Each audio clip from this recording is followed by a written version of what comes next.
Hello, my name is Wolfgang Aschner. I'm the Hyman-Soloway Chair in Business and Trade Law at the University of Ottawa, and my research and teaching revolves around international investment law. And so today I want to give you a brief overview of what this international investment regime is all about, and I want to talk a little bit about the relationship between the international investment regime and public health concerns. So let me start with a couple of things about the international investment regime. The international investment regime is based on around 3,000 mostly bilateral international investment agreements, of which around 2,500 are currently in force. As you can see here from this graphic that's taken from the World Investment Report in 2023, the international investment regime is primarily based on treaties that have been signed in the 1990s and early 2000s. Since then, treaty making has slowed down quite a bit, but given the fact that already almost 2,600 treaties are in force, nevertheless a large amount of countries are currently bound by these international investment treaties. So what do these treaties say, and why should we know and care about them? Well, there are really two things that are important to keep in mind. On the one hand, these treaties enshrine investment protection obligations. Obligations on states to protect the properties of foreign investors. And there are different types of protections that we find in these agreements. Some of the most important will revolve around protections against uncompensated expropriation or nationalization. There are also obligations not to discriminate against foreign investors, either by treating them less favorably than domestic investors or less favorably than investors from third states, that is, national treatment and most favored nation treatment, respectively. But then there are also relatively vague provisions that protect investors against unfair treatment.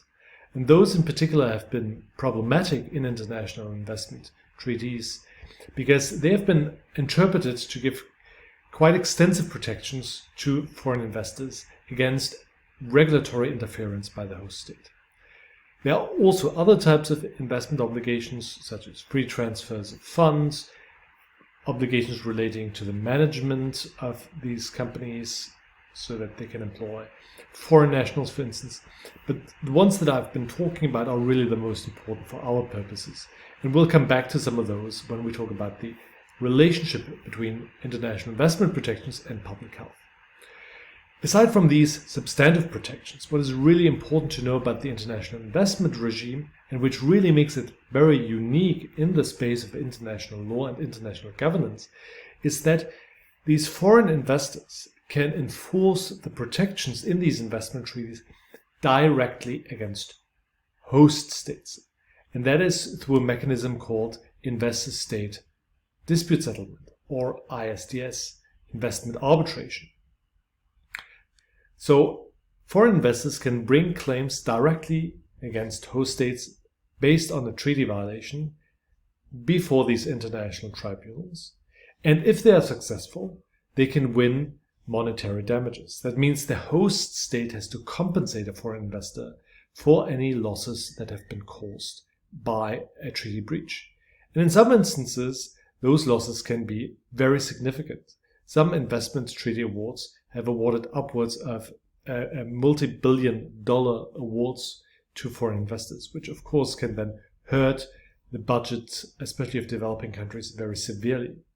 Most investment treaty awards are in the millions, but that still makes these investment treaties very potent instruments because they not only provide these protections, but they also provide a very strong mechanism to enforce them. There have been close to 1,300 international investment arbitration disputes between foreign investors and host states. Around 1/3 of them has been resolved in favor of the host state. 1/3 has been resolved in favor of the foreign investor, and 1/3 has been settled. So quite a large number of investment treaty arbitrations have resulted in these payouts for the benefit of foreign investors. And as you can see here, although in recent years the number has slowed down a little bit, there are still around 60 to 70 cases every year that are being brought against states by investors on the basis of these international investment treaties. Now let's put the spotlight a little bit more on the relationship between these investment agreements and public health. Well, the relationship has really been brought to the fore and has received quite a lot of attention about 8 years or so ago, when 2 disputes against host states were launched that were intimately related to public health. I'm talking about Philip Morris versus Australia and Philip Morris versus Uruguay. In both cases, following the implementation of the Framework Convention on Tobacco Control, these host states have put in place health warnings on cigarette packaging in order to dissuade smokers from smoking and in order to curb the uptake of smoking among young people. Foreign investors have claimed that these regulatory measures have upset their property rights, in this case their intellectual property rights, to be able to display their trademark. So investment treaties not only protect physical assets, the factory that you might own as a foreign investor, or the mine that you may operate, but also intangible property rights such as intellectual property rights. In those cases, the claims were ultimately unsuccessful for different reasons, but these 2 instances highlighted that there's a potential tension between public health protection on one hand and the protection of foreign investors and their assets on the other hand. The main concern is that the state's ability to regulate in the public interest, for instance, to address a health concern relating to smoking and the diseases that are caused by smoking, that action to pursue these goals could be found to be in violation of the protective standards that we talked about in international investment agreements. Intellectual property rights might be nationalized if you cannot display them, or the investor could be treated unfairly by not being allowed to display their property rights. The relationship between intellectual property rights and investment treaties and public health is not the only nexus between public health and investment treaties. Also during the pandemic, of course, there were a range of health measures that were imposed by states that severely sometimes curtailed the profits of foreign investors. Think, for instance, of an airport that was operated under a license by a foreign investor, and suddenly air traffic is being shut down because of a lockdown, or another type of business that is being operated by a foreign investor that is severely affected by a lockdown. Does the state then have an obligation to compensate that investor for losses that these investors suffer as a result of public health measures? And so this is the main tension underlying investment treaties and public health. To what extent is the state deprived of its right to regulate because it will have to compensate foreign investors, or even chilled, not even trying to regulate in order to protect public health because the host state fears that this could entail liability under these international investment agreements? Importantly, while we do have to keep in mind that there is a danger that investment treaties limit the ability of states to impose public health measures and to protect the public against public health threats, the relationship between public health and investment treaties should be understood more broadly. And so last year, together with colleagues under this project, I published a paper that tried to map the interface between public health and investment treaties by looking at some of the provisions that relate specifically to public health that we find in these investment treaties, in order to better understand not only to what extent these treaties are used as a sword by investors in order to attack public health measures, but to what extent these treaties can also be used as a shield by host states in order to advance a positive public health agenda. And so there are really three dimensions that we identified in this paper and that I briefly want to go through with you in order to better understand that relationship between investment treaties and public health. The first one relates to defensive provisions that we find in these investment treaties. So host states and treaty drafters are aware of the fact that sometimes public health interventions can cause losses to foreign investors. Some of these losses may be incidental, like what we've seen for COVID lockdowns. The state doesn't intervene in order to take profits away from the foreign investor. The impact on foreign investors is really incidental. In other cases, there might be a solid public health reason to specifically target a foreign investor because the foreign investor is engaged in activity that creates a public health risk, which would be the example of a tobacco control measure that specifically targets tobacco companies. In all these situations, treaty drafters and states have thought about ways in which the state's regulatory prerogatives could be defended, could be safeguarded against challenges by foreign investors. And so that's the first dimension that we see reflected in the treaty, where states carve out policy space, regulatory space, in order to regulate in the interest of public health without thereby incurring liability under international investment agreements. A second dimension, which we termed a neutral interface between public health and investment treaties, uses investment treaties to lock in a specific level of health protection and prevents backsliding from that protection. We'll see examples of those in a second, but the idea here is that investment treaties and the desire to attract foreign investment should not be used as an excuse to relax or water down health protections. The third dimension, and that's the one that we may want to think about more in the future, relates to how these international investment treaties can be used in order to advance a positive public health agenda, for instance, by specifically regulating foreign investors and their responsibilities or even duties in relation to public health. Let me provide some examples under each. So, about 20% of all investment treaties specifically mention public health. That means that a large amount of investment treaties that have been concluded are silent on the relationship of public health, leaving many of the questions that we have now been thinking about to the discretion of arbitrators. Fortunately, when we look at more recent examples, and you see this here in the lower graphic, the share of treaties that contain an explicit public health mention has surged to around 70 to 80% of newly concluded treaties in the last decade. So most new agreements in one way or another talk about and explicitly regulate the interface of public health and investment treaties. And they do that primarily with a view to defend the state's right to regulate. So 76% of the health mentions that we found relate to those defensive interests. Around 50%, or to be precise, 45%, relate to not allowing backsliding from public health levels.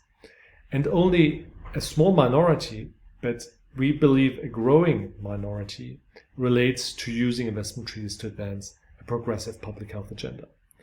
So let me provide some more examples for each of those and highlight some of the trends with a particular focus also on Latin America.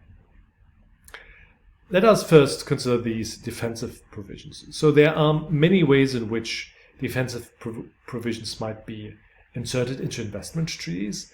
Some defensive provisions are attached to specific obligations. So there might be a clause that explains that an expropriation does not occur in a fact pattern where a state engages in a general and non-discriminatory regulation, like a pandemic type lockdown that is not targeted at a specific investor, but that has an incidental effect on investors. these treaties might clarify that this is not an indirect expropriation for the purposes of a treaty, but a mere exercise of a state's regulatory powers. So there are ways to defend public health measures by explicitly carving out or explaining with respect to specific treaty obligations that a public health measure does not amount to a treaty violation. But the one that I want to put a little bit more focus on is a general exception. That means that there is a clause that protects regulating in the public interest in relation to the entire treaty rather than a specific protective standard, such as an expropriation clause. And we see these public policy exceptions proliferating in international investment agreements. About half of recently concluded investment agreements contain such public policy exceptions. I'll provide some sample language in a second. Here, this is a graphic taken from the EDIT database, the electronic database of investment treaties, which is a helpful resource for you as well that you can check out using the address provided there. It provides access to full text for all investment treaties and analytics like the one that we are seeing here. What is important is that these health exceptions are proliferating. Most states across the globe have concluded at least one investment agreement that contains these types of health exceptions. But we do have some leaders, especially in the Western Hemisphere, where we find these exceptions to be more prominent. These leaders include countries such as Colombia, that has been very active in promoting public health exceptions in investment treaties. Also Brazil has an extensive practice of including health-related exceptions. And to some extent also Mexico has included some of them. So there is definitely a bit of a leadership role that's played by states in the Western Hemisphere, including in Latin America, when it comes to these public health exceptions. I'll provide one example here for you in the Colombia United Arab Emirates Investment Agreement, Article 11, where the treaty stipulates that a state can regulate in the public interest without incurring liability under these investment treaties if the state does so in a way to protect human, animal, or plant life or health or the environment, given that the measure is not construed in a way that would be arbitrary or unjustifiable. So these public health exceptions are very important, and they are becoming more prevalent. And again, as I said, they are found in many South American countries. We also see another way of protecting regulatory space, and that does not relate to the substantive provisions that we've been talking about, but that relates more to the procedural provisions. So remember that investors can bring claims directly against host states for violations of these investment agreements, but there are some treaties that limit the ability of investors to bring such claims. For instance, the Australia-Indonesia Comprehensive Economic Partnership Agreement excludes claims in relation to a measure that is designed and implemented to protect or promote public health. So even if that measure were to violate the investment treaty, the investor could not challenge the legality of that measure in investment arbitration. We see similar carve-outs in relation to tobacco control measures. There are some agreements like the Trans-Pacific Partnership Agreement, now it's called the CPTPP, the Comprehensive and Progressive Partnership Agreement, that carves out tobacco control measures from the scope of measures that can be challenged in investor-state arbitration. So in short, defensive measures either protect the right to regulate of states by carving out public health measures from specific obligations or the scope of the treaty, or carve it out from the types of claims that investors can bring. Now, looking at the second dimension, this neutral interface where investment treaties are used in order to prevent a backsliding, here one example is the Canadian treaty with Moldova in 2017, Article 15, where the treaty stipulates that the parties recognize that it is inappropriate to encourage investment by relaxing domestic health standards. So the idea is that even if countries compete for capital, they should not compete with each other to attract that foreign capital by lowering health standards. Let me then look at the last measure, last category that is arguably one of the most important ones, including for future Latin American practice, and that is using investment treaties to advance a positive public health agenda. So here, for instance, we see Brazil being very active in that space. Brazil has pioneered a very different approach to bilateral investment treaties, focusing more on building a relationship between the home and host state and putting more responsibilities also on the investor, aside from also not allowing the investor to pursue claims before international investment arbitration. And one of these innovations in the Brazilian treaties relates to corporate social responsibility. So here investors have an obligation to contribute to the sustainable development in the host state, which then includes the observance of health-related standards in the host state. So here, the investment treaty is actively being used to promote a public health agenda by ensuring that investors comply with national health standards and imposing these types of corporate social responsibilities. This is an important area in the future, as we see a trend perhaps a little bit away from these investment protection agreements that were dominating the past and towards what are known as investment facilitation agreements that are increasingly popular. The idea of these investment facilitation agreements is that it's not only about protecting investors, but about channeling investment, and ideally channeling investment in areas that will benefit the host state and making it easier for foreigners to invest, including in sectors that promote the sustainable development of the host state. And so there are three types of investment facilitation agreements. The one that I was already talking about is found here in the middle, pioneered by Brazil, but also found in the Mercosur Investment Facilitation Protocol. So this is a practice that is increasingly important in South America, where, again, the idea is to channel investment and to help investors rather than to protect them. And that is important for a public health agenda because investment can then be channeled also in public health projects, in addition to encouraging investors to abide by their corporate social responsibility. On the left and right of that table, we see other developments that I will just highlight relatively briefly here. We have new investment facilitation agreements that do not contain any investment protection provisions, but that are squarely focusing on channeling investment, facilitating investment in order to advance sustainable development. So that is an area where investment treaties can make a contribution to a positive public health agenda by explicitly leveraging foreign investment for public health purposes and by regulating foreign investors in relation to their public health obligations.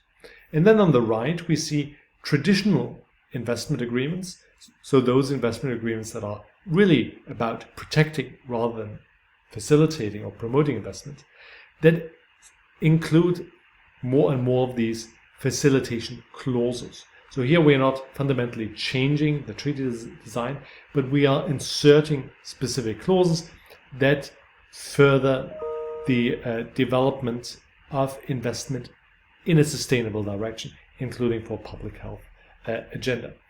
And so those are three avenues of further development where investment treaties can promote public health. So I'll leave you with that. You know that the investment treaty regime is a global regime consisting of more than 3,000 treaties. It's also a very potent regime where investors can enforce the protections that they benefit from directly against host states. That has generated concerns among host states when investors challenge public health measures. But we have also seen that this tension between public health and investment protection is only one dimension of the broader relationship, and that we can think about investment treaties and public health in a more nuanced way, looking at defensive ways in which treaties can protect public health measures from being attacked by investors. We can use investment treaties not to backslide from public health protections, and perhaps most interestingly for future developments, we can use investment treaties in order to promote a sustainable development and progressive public health agenda. Thank you very much for your attention. Don't hesitate to get in touch if you want to learn more about this exciting field. Thank you.